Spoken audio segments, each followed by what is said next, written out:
Hello students. तो अभी जब लास्ट के 15 से 20 दिन बचे हुए हैं एग्ज़ामिनेशन को, तो काफ़ी सारे स्टूडेंट्स मुझसे ये पूछने लग जाते हैं कि सर अब क्या हमारी स्ट्रेटजी होनी चाहिए, हमें क्या क्या चीज़ें करनी चाहिए जिससे कि हमारा जो जेआरएफ है वो हम क्वालिफ़ाई कर सकें, या जो यूजीसी नेट का एग्ज़ाम है वो क्वालिफ़ाई कर सकें। तो स्टूडेंट्स करीब 4-5 चीज़ें हैं जो आपको ध्यान रखनी चाहिए, जो आपको करनी चाहिए। और अगर आप वो 4-5 चीज़ें करते हैं तो 100% आपका जेआरएफ जो है वो क्वालिफाई होने की संभावना रहती है। सबसे पहला काम तो आपको ये करना है कि जो आपने शेड्यूल बनाया था उसी को फॉलो कीजिए और रिवीजन बढ़ा दीजिए। जितना ज़्यादा आप रिवीजन करेंगे इस टाइम पे, उतना ही ज़्यादा आपका माइंड जो है वो रिटेन कर सकता है। दूसरी बात कि जो हमारे एमसीक्यूज़ आते हैं जैसे यूट्यूब पर, है ना, मास्टर क्लासेस पर, और सबसे इम्पॉर्टेंट चीज़ है मैराथन। ठीक, मैराथन जो है वो बहुत इम्पॉर्टेंट होते हैं, क्योंकि जब आप लोग एग्ज़ाम देंगे तो वहाँ पर आपको 2 घंटे 3 घंटे बैठना होता है सीट पर। और मैराथन जो होता है एक लंबी क्लास होती है, लंबे स्ट्रेच में हम लोग एमसीक्यू को सॉल्व करते हैं। तो उससे क्या होता है कि आपके बैठने की जो कैपेसिटी है कंप्यूटर के सामने या लैपटॉप के सामने या मोबाइल के सामने, वो बढ़ जाती है। ये पोटेंशियल इंक्रीज़ करना बहुत बहुत ज़रूरी होता है स्टूडेंट।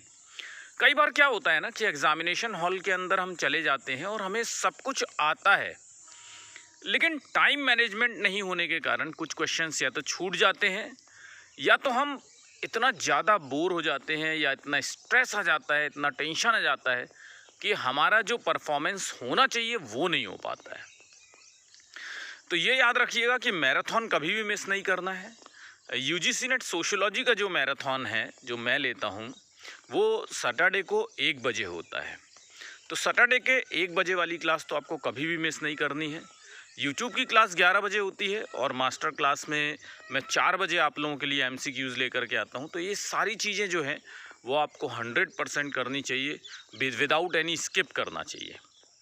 ठीक, तो रिवीजन हो गया, एमसीक्यू हो गया, जो लास्ट मोमेंट में आपको सक्सेस तक पहुंचाते हैं, आपको जेआरएफ तक पहुंचाते हैं। ये 2-3 चीज़ें ऐसी हैं जो आपको करनी ही करनी चाहिए।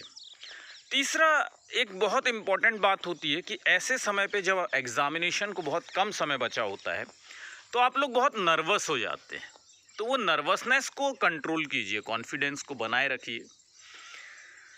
जितना रिवीजन कर सकते हैं रिवीजन कीजिए।